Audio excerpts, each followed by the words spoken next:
내가 전세로 가는 게 이득일까? 아니면 월세로 가는 게 이득일까를 따져볼 수가 있을 텐데요. 전세와 월세 중에 어느 게 더 이득일까요?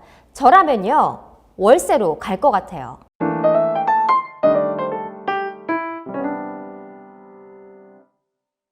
네, 여러분 안녕하세요. 부동산 미녀, 부미녀로 활동하고 있는 이현진입니다. 여러분은 월세로 가시겠어요? 전세로 가시겠어요?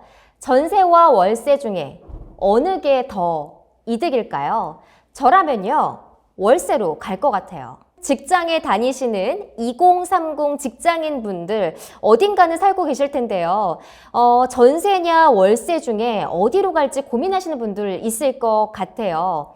일단은 내가 회사에 다니면서 그 근처에 어딘가에 살고 있을 거고, 내가 계약이 끝나면 어디로 가야 될까 고민하시는 분들 있을 것 같아서 이 영상을 준비를 했는데요. 이런 계산이 따져볼 수 있겠죠. 지금의 상황에서 내가 전세로 가는 게 이득일까? 아니면 월세로 가는 게 이득일까를 따져볼 수가 있을 텐데요. 지금 사실은 전세 시장은 굉장히 축소되고 있고 월세 시장은 커지고 있는 상황이죠. 그런데 우리는 무조건 이사를 가려면 세 가지 중에 하나를 선택을 해야 됩니다. 월세, 전세, 반전세. 이 세 가지 중에 무조건 선택을 해야 되잖아요. 그러면 내가 계약갱신 청구권을 썼어요. 그래서 좀 저렴한 가격에 2년을 살았는데 보증금도 5%밖에 올리지 않았잖아요. 그리고 2년을 추가를 해서 4년을 살았단 말이에요. 그러면 이제는 뭐 3월, 4월, 5월 달에 꼭 이사를 가셔야 되는 분들이 있잖아요. 그래서 제가 전세시장 상황을 같이 한번 살펴보도록 할게요. 지금 전세시장은요, 생각보다는 매물들이 좀 있습니다. 작년에 전세 대출이 막히고 그리고 임대차법이 도입되면서 진짜 난리가 났었잖아요. 그때 기억하세요? 진짜 전세 매물이 완전 씨가 마르고 내가 집도 안 보고 전세를 계약해야 되는 그런 상황이었는데, 제가 지금 네이버 부동산을 켜서 서울 직장인분들이 많이 거주하는 서울 여의도, 광화문, 강남 뭐 이런 일대들을 쭉 한번 살펴봤어요. 그런데 매물들이 꽤 있더라고요. 그래서 지금은 내가 만약에 부동산에 전화를 한다면 조금 선택할 수 있는 여지가 있고, 그리고 가서 집도 보고 할 수 있는 계약이 있어요. 사실 작년에는 그것조차 아예 안 되는 시장이었거든요. 어쨌든 그렇고 가격대를 좀 살펴봤더니 전용 면적, 그러니까 내가 공급하는 면적이 아니라 내가 살 수 있는 면적, 한 5평, 6평, 최저 한 10평 내외 정도 되는 그 원룸이나 1.5룸들을 살펴봤거든요. 여기서 말하는 건 오피스텔 아니면 도시형 생활주택이 있겠는데요. 보통 한 2억 원 정도 전세를 하는 시세들을 볼 수가 있었어요. 물론 빌라나 다세대 주택으로 가게 되면 컨디션이 안 좋기 때문에 금액이 더 낮은 금액들이 있었는데 보통 한 2억 초반 정도에 형성이 돼 있었는데요. 물론 더 높은 금액도 있고요. 근데 여기서 말하는 한 2억 초반대 금액은 입주한 지 한 7년 아래 정도 되는 신축 오피스텔이었고요. 그리고 어느 정도 옵션이 있어서 내가 몸만 들어가면 나의 이제 뭐 옷이나 뭐 이런 것들만 가져가면 보통 살 수 있는 정도의 세탁기도 있고, 또 아니면 이제 책상도 있고 조그만 냉장고도 있는 그런 컨디션의 금액들을 살펴본 거고요. 만약에 2억 초반대라고 하면 지금 내가 한 20, 30대 직장인인데 연말정산을 매년 하고 있고 내가 직장 다닌 지 그래도 몇 년 좀 됐다라고 하시는 분들은 전세 대출을 받는 것도 좀 문제는 없을 것 같아요. 작년에 9월달, 10월달에 전세 대출을 막으면서 정말 심각한 문제가 있었잖아요. 전세 대출은 집을 사려고 하는 목적도 아니었고 내가 그 금액을 끼고 그 금액은 집주인한테 건네주는 금액이었는데 은행들이 전세 대출까지 막으면서 정말 난리가 났었잖아요. 그런데 지금은 비교적 전세 대출도 잘 나옵니다. 내가 어쨌든 연말정산을 해서 원천 징수 영수증을 떼라고 하면, 네. 어쨌든 전세 대출을 받으려고 하면 은행에서 이 원천징수 영수증을 떼어오라고 하거든요. 아마 전세 대출을 받아보신 분들은 다 아실 거예요. 그러면 연봉이 뭐 많건 적건 간에 은행에서 어쨌든 실수요자이기 때문에 전세 대출을 해주고 있습니다. 어쨌든 그러면 이제 내가 만약에 20대, 30대 직장인이라고 하면 전세 대출이 나오고 있기 때문에 전세를 가장 먼저 고려를 할 것 같아요. 하지만 월세 상황을 좀 살펴볼까요? 월세는요, 제가 앞서 말씀드린 뭐 여의도 아니면은 뭐 일대 광화문 이런 일대 월세를 살펴봤더니 보통 원룸 1.5룸 정도 됐을 때 보증금 1,000만 원에 한 70만 원, 80만 원 요 정도 선이면 그래도 비교적 깨끗한 데 갈 수 있더라고요. 아니 내가 하루 종일 근무를 하다가 왔는데 9시부터 6시까지 일을 하고 저녁 먹고 뭐 하다가 7, 8시 돼서 왔는데 내 몸 하나는 누울 수 있는 정도의 그 깨끗한 환경은 좀 돼야 되잖아요. 그런 환경의 컨디션이었을 때 한 70만 원 정도 되는 수준을 볼 수가 있었는데요. 근데 사실 이 70만 원도 굉장히 비싼 금액이잖아요. 하지만 이제 한 5평, 6평을 넘어서 한 10평 정도에 되는 컨디션을 보면 지금 강남 같은 경우에는 월세가 100만 원을 넘어가더라고요. 최소한 내가 방이 있고 뭐 미닫이 문 정도가 있어서 거실하고 분리를 하는 그런 분리형 원룸 같은 경우에 좀 한 10평, 12평 정도 실평수가 되면 지금 한 120만 원 정도는 줘야 월세를 강남에서 들어가겠더라고요. 와, 진짜 너무 부담이 되잖아요. 그러면 당연히 전세 대출을 받는 게 나한테 더 이득이지 않을까 생각을 하실 수도 있을 것 같아서 제가 그 이자 금액을 비교를 해드리도록 하겠습니다. 네, 여러분, 네이버에 들어가셔서 이렇게 검색을 해보면 좋을 것 같아요. 대출 이자, 전세 대출 이자. 이자를 딱 검색을 해보시면요. 이렇게 어느 은행에서 어느 정도의 대출이 나오는지 볼 수가 있어요. 제가 한번 볼까요? 지역은 서울 전체로 한번 설정을 하고 그 다음에 대출 금액은 지금 내가 2억 정도의 대출을 들어가려고 한다. 그런데 나는 여기에 내가 한 3천만 원에서 4천만 원 정도 가지고 있다고 할 때 나는 1억 7천만 원 정도를 대출을 받아야 한다. 라고 하면요. 지금 대출 이자를 봤더니 K뱅크나 아니면은 이제 카카오뱅크 같은 이런 인터넷 은행에서는 지금 한 2%, 2.9% 이 정도 금액의 최저 금리가 나오고요. 근데 내가 만약에 주거래 은행이 있다. 뭐 은행, 신한은행, 뭐 우리은행 이런 은행에 가서 대출을 받는다고 할 때는 지금 보시면 한 많게는 4%까지 금리가 나오고 있어요. 그렇기 때문에 다른 은행들도 살펴볼까요? 지금 신한은행 같은 경우에는 최저가 3.38% 나오고 최고가 4.2%가 나오고 있고요. 하나은행도 지금 이렇게 보통 보시면 한 3% 후반에서 4% 초반의 전세대출 이자를 나올 수가 있는 것 같아요.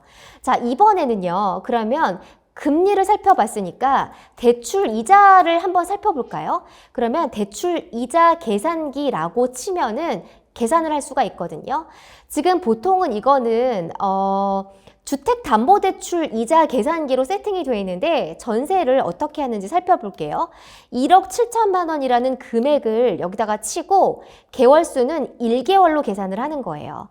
그러니까 내가 월 금액이 얼마나 전세 대출을 받으면 나올지를 보는 건데 아까 3.9% 정도로 한번 넣어볼까요? 그러면 만기 일시상환을 해야 월 금액이 나오죠. 그러면 월 전세 대출 이자가 55만 원 정도가 나와요. 3.9%로 했을 때. 그러면 아까 말했던 4.2% 최고 금리를 한번 적용을 해볼까요? 그러면 지금 59만 5천 원이라는 금액이 나와요. 그러면 내가 다시 한번 정리를 해보면 2억이라는 오피스텔에 하려고 하는데 내가 1억 7천을 대출을 받아야 한다라고 하면 최저 55만 원에서 최고 59만 원, 즉 60만 원대까지 전세 대출 이자를 매달 내야 하는 상황이 오는 거예요. 그런데요, 반면에 월세를 살펴볼까요? 월세는 아까 한 보증금 한 1,000에서 한 70, 80 정도 선에 돼 있는 것 같아요.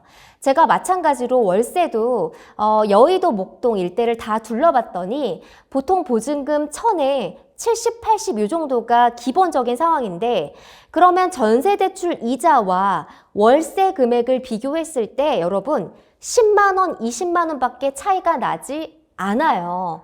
그런데 이렇게 얘기할 수 있겠죠. 무슨 소리냐? 지금 월 10만 원, 20만 원 아끼는 것도 직장인들에게 얼마나 큰 금액인데? 라고 물어볼 수가 있는데요. 여러분 지금 대출 금리 상황을 좀 살펴볼 필요가 있어요. 지금 한국은행이 지난달에 금리를 동결하긴 했어요. 하지만 앞차례에 2번에 걸쳐서 기준금리를 인상을 하면서 대출 이자 금리가 엄청 가파르게 상승을 했었어요. 그리고 연내에 뭐 한 3번, 4번 정도의 금리를 인상할 거라는 전망이 지금 계속해서 나오고 있는 상황이죠. 만약에 미국이 금리를 오른다고 하면 우리나라도 금리를 따라 오를 수밖에 없는 상황이고요. 올해 기본적으로 한 2번에서 3번 정도는 금리가 더 오를 것 같아요. 그렇다고 하면 대출 이자 금리도 계속해서 오르고 내가 내야 하는 전세 대출에 대한 이자도 당연히 오를 수밖에 없는 거거든요.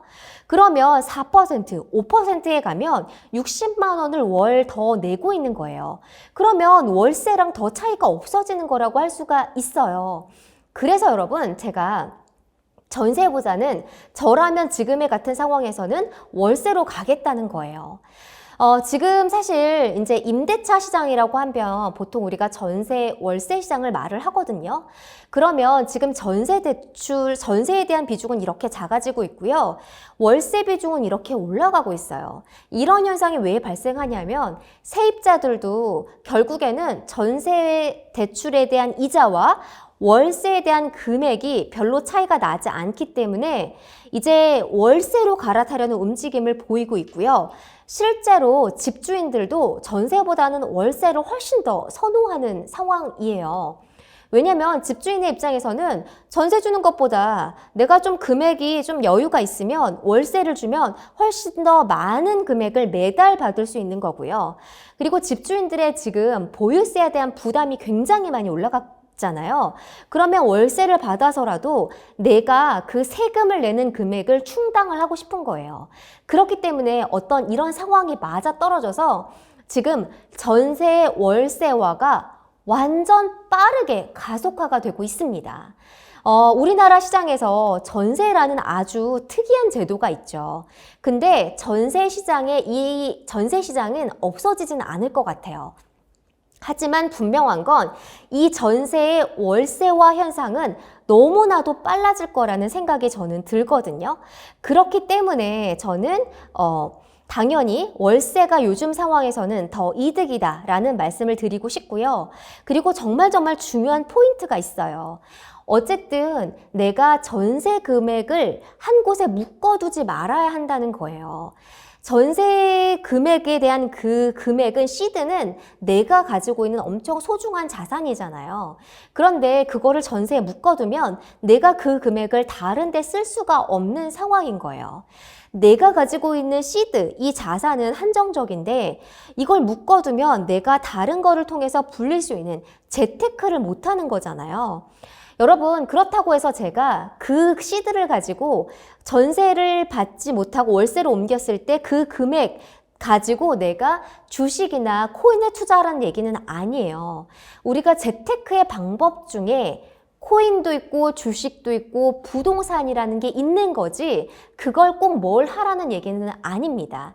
뭘 하든지 간에 어쨌든 인플레이션이 굉장히 심해지고 있고 물가가 자본 가치가 굉장히 자산 가치가 올라가고 있는 상황에서 내 금액을 내가 가지고 있는 시드를 어딘가에 묶어두는 건 오히려 그게 마이너스를 볼 수 있는 상황이라고 저는 생각을 해요. 그렇기 때문에 지금 물가 상승률도 3%를 기록하고 있잖아요. 여러분 예를 들어서 내가 내 월급이 3% 인상이 됐어요. 근데 지금 물가가 평균적으로 3%가 오르고 있죠.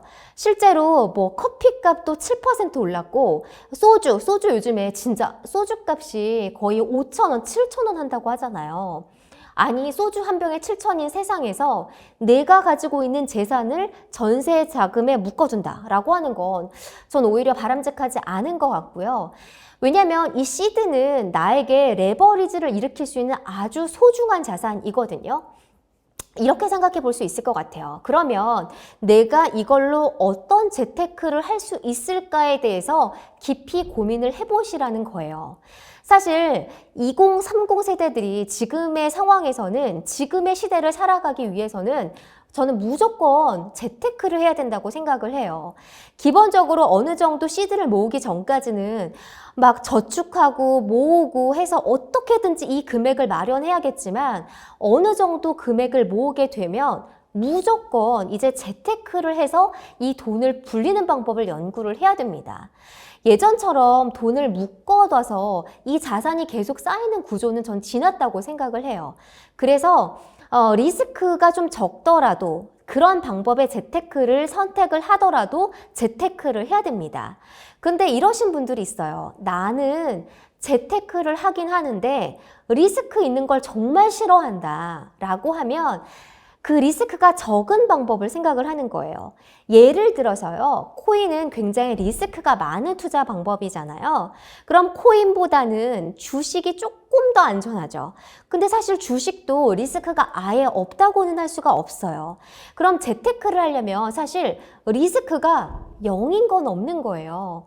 어느 정도 최소한 10%, 20%의 리스크가 있기는 하지만 그래도 내 돈이 굴러갈 수 있는, 자산이 늘어날 수 있는 방법들을 연구를 하셔야 됩니다. 그래서 돈을 굴러가게 하는, 그래서 내 금액이 자산 가치를 상승시키는 방법들을 반드시 연구를 해야 됩니다. 그래서 저 같으면 전세에 가느니 차라리 월세에 가고 내가 있는 모든 재산을 다 모아서 재테크 할 수 있는 방법들을 연구를 할 것 같아요. 네. 여러분, 전세나 월세 어디를 가야 하나 하는 고민이신 분들 이 영상을 보시고요. 꼭 생각해 보셨으면 좋겠고, 또 나에게 시드를 모아서 그 레버리지를 이용해서 재테크 할 수 있는 방법들을 열심히 고민하시고 공부해 보시라는 말씀을 오늘 드리고 싶네요.